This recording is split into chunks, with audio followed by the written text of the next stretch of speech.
Kippour, le jour du grand pardon. Seigneur, écoute ma voix, que tes oreilles soient attentives aux accents de mes supplications.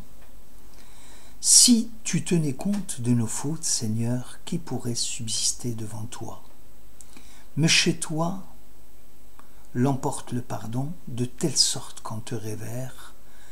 C'est le psaume que nous lisons à Yom Kippour.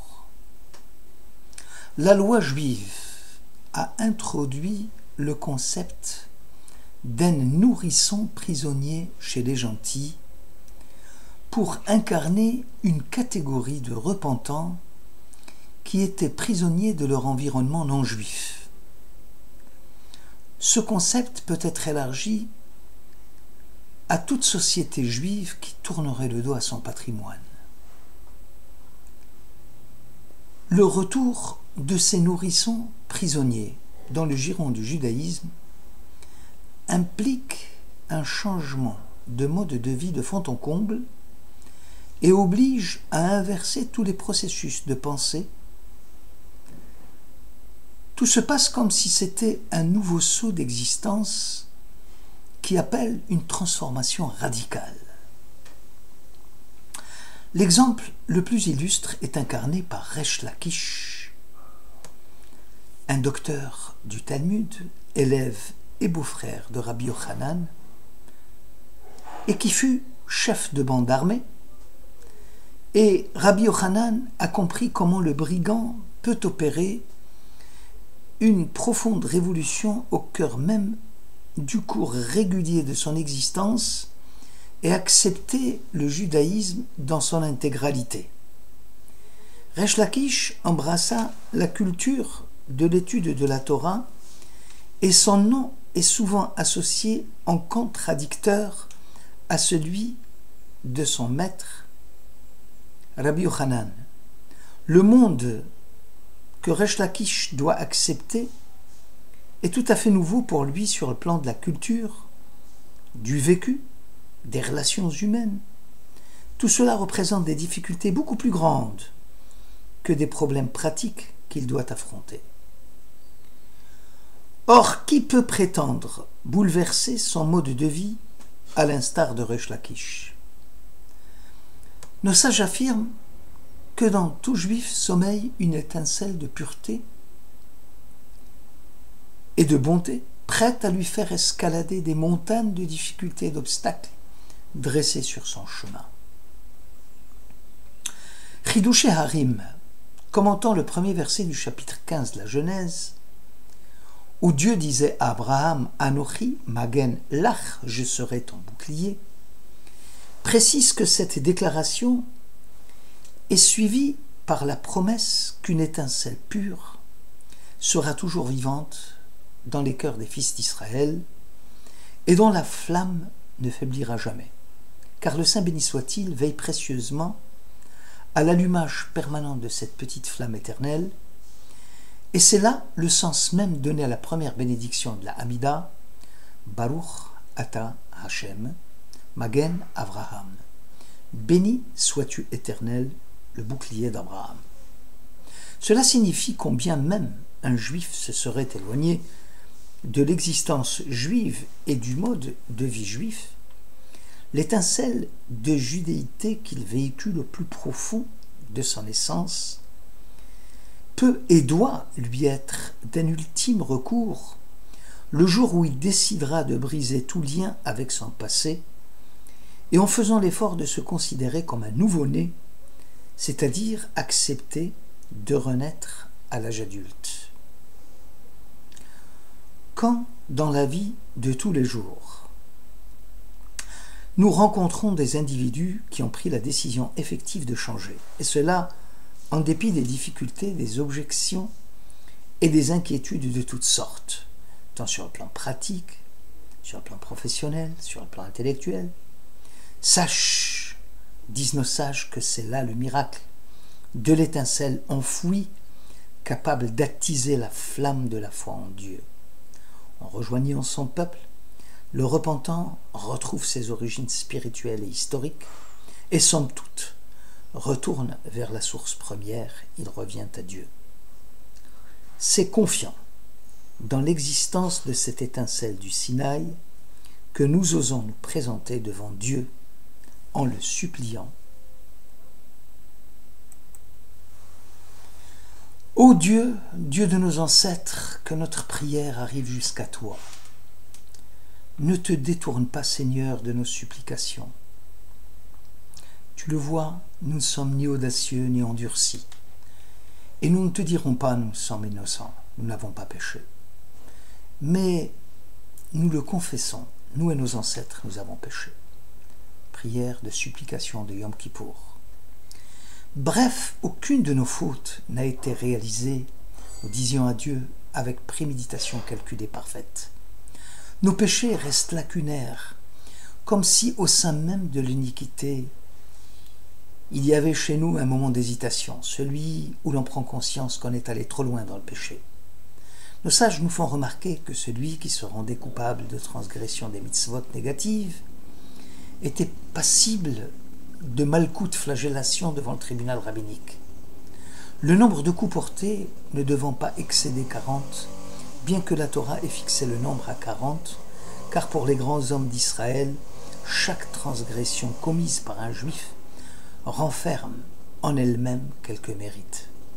Ainsi même les péchés commis par préméditation par Israël ne le sont que d'une manière superficielle, puisqu'en réalité, ils sont le fait de jeunes écervelés que nous sommes, inconscients du mal que l'on se fait à nous-mêmes. Aucun juif ne peut se satisfaire d'une situation de faute. Il ne peut être que mal à l'aise, bien qu'il tire un profit immédiat de la faute commise en son fort intérieur. Le juif regrette toujours et déjà l'acte répréhensible, et cela est dû à la présence constante de cette étincelle de pureté, origine et source de tout progrès dans la voie de la réparation de la faute. Rabbi Uri de Misterlik, dans son commentaire sur la prière Anna Bechoar, écrit « Accepte notre supplication, sois attentif à notre cri, ô toi qui connais toutes les choses cachées. En fait, de quoi s'agit-il? Combien même nous serions ignorants de tes lois, de tes pensées, et t'implorant uniquement pour notre confort matériel, sache, ô Éternel, qu'au fond de nous-mêmes, notre âme aspire à vivre en proximité avec toi. Alors écoute notre voix, reçois nos prières avec ferveur, en faisant éclater sur nous la gloire de ton règne, en te manifestant à nos yeux. On comprend alors le sens profond de la supplication. Notre Dieu, qui est dans le ciel, bénis notre pain et notre eau. Celle-ci n'a pas pour objectif de satisfaire les besoins matériels illimités de l'individu, mais de lui permettre de prendre des forces physiques en vue de son ascension spirituelle sur la voie de la progression. Yom Kippour est appelé le Shabbat des Shabbats. C'est qu'il s'agit d'une forme de Shabbat qui dépasse le Shabbat ordinaire. Le jour où l'homme s'élève non seulement au-dessus des contraintes de la vie matérielle, mais même, dans un certain sens, il dépasse les structures fondamentales de sa propre existence. En effet, ce jour-là, on ne crée rien, mais on ne mange point, on ne boit pas. Tout se passe comme si l'on quittait ce monde pour retourner vers un autre monde, en se retirant totalement de ce qu'il doit faire. Depuis qu'il est descendu sur terre, l'homme entre en contact avec un au-delà, avec un absolu, grâce à quoi il est susceptible de dépasser les limites du passé pour atteindre le degré suprême du pardon. L'étincelle enfouie dans le cœur du juif lui permet de faire teshuva, c'est-à-dire lui permet de changer le cours de sa vie. Elle constitue ainsi la plus haute expression de la liberté humaine, une concrétisation humaine du divin. Au plan de la liberté, la teshuva manifeste que l'homme peut se dégager à la fois de son passé et de la causalité quasi mécanique qui semble conduire sur un chemin sans retour. C'est en ce sens qu'elle marque la présence de Dieu en l'homme, car comme Dieu n'est pas soumis à la loi ni à la causalité, la teshuva, à son tour, brise l'immuabilité du déterminisme en donnant à l'homme la maîtrise de ses mouvements dans toutes les dimensions de son existence. La teshuva permet de faire reculer le temps puisqu'elle change le passé. Le Sfat Emet écrit « Vos fautes constituent un écran entre vous et votre Dieu. Chez l'homme lui-même, le péché dresse une barrière, puisqu'il ne permet pas à la partie divine qu'il porte en lui de s'étendre davantage, d'éclairer plus. Toutefois, malgré la faute, l'étincelle divine n'est pas éteinte, bien que sa luminosité soit faible. Selon nos sages, l'homme doit toujours considérer comme si quelque chose de saint était logé dans ses entrailles. La teshuva devient une mémoire de l'essence première, qui constitue la structure de l'âme juive. Un juif peut être un aliéné et s'investir dans toutes sortes de cultures étrangères. Il conserve néanmoins au plan métaphysique une sorte de noyau dur de son être juif. Lorsque le juif se libère des déformations qu'il a subies, il retrouve son image première et c'est le retour à soi. Cette loi que je t'impose en ce jour, disait Moïse, elle n'est ni trop ardue pour toi, ni placée trop loin. Elle n'est pas dans le ciel pour que tu te dises « Qui montera pour nous au ciel et nous dira quérir ?» Elle n'est pas au-delà de l'océan. La chose est tout près de toi. La teshuva est toujours une rupture avec son passé. On récuse cette partie du moi en rejetant son ancienne identité et en assumant une nouvelle. La teshuva est un processus qui permet d'accroître l'attention qui mène à la conscience, à la nostalgie, au désir de connaître Dieu. En ce sens, la teshuva n'est jamais finie, car si tel était le cas, c'est nier la possibilité d'aller plus loin. Or, comment pourrait-on atteindre l'infini au moyen d'un nombre fini d'étages? Dieu implique un processus sans limite ni fin. La teshuva exige la capacité de rompre avec toutes les limites imposées par l'habitude. Et parce que l'homme est libre, l'homme peut y parvenir. Or, pour cela, la faute doit engendrer au préalable un sentiment de désespoir. C'est ce sentiment qui peut permettre de dépasser les limites humaines. C'est grâce à l'énergie du désespoir que l'on peut briser son mode de vie passé. La Torah témoigne que la chose est tout près de toi. Il suffit d'insuffler la vie à l'étincelle enfouie en toi pour aboutir à l'achèvement du processus de la teshuva et que l'on appelle le tikkun, la réparation pleine et entière du passé, où les fautes passées et leurs diverses conséquences continuent d'agir dans la réalité. C'est seulement lorsque la signification des actes accomplis jadis aura été radicalement modifiée que la teshuva commencera à jouer.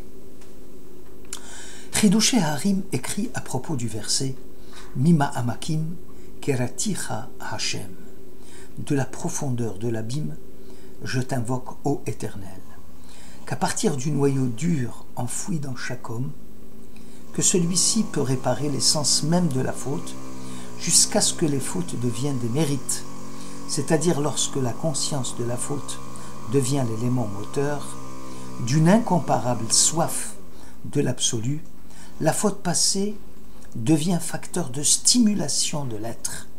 Il ne se nourrit plus de la substance des fautes passées et les forces du mal qui se nourrissaient de l'homme ne peuvent plus le faire. Dans la liturgie ashkénaze, des jours austères, on peut y dire Dieu, avocat de notre défense, sonde les cœurs le jour du jugement et met à nu les choses enfouies en nous au jour du jugement. Selon Imré Emet, si le bien n'apparaît pas en premier coup d'œil, Dieu continue à creuser dans les sillons du cœur humain pour mieux dévoiler l'étincelle sainte qui est cachée dans les profondeurs. La teshuva, qui au premier stade est une rupture avec son passé, avec un désir de progresser dans une radicale conscience de conversion, et une capacité de rompre avec toutes les limites imposées par l'habitude, constitue dans un autre stade un tikkun, une réparation de ce qu'il y a comme destructeur et comme négatif dans une vie passée, et où le mal et du mal va naître le bien. Enfin, le stade ultime est celui de la réparation cosmique. L'homme restaure toutes les étincelles de sainteté captives du mal, les transforme, les élève avec lui et change l'état du monde.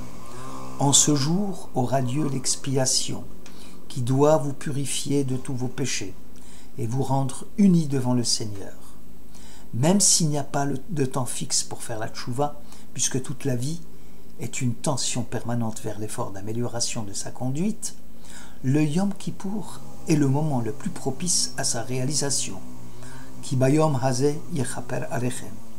Grande est la capacité de ce jour à faire réveiller en nous l'étincelle juive enfouie.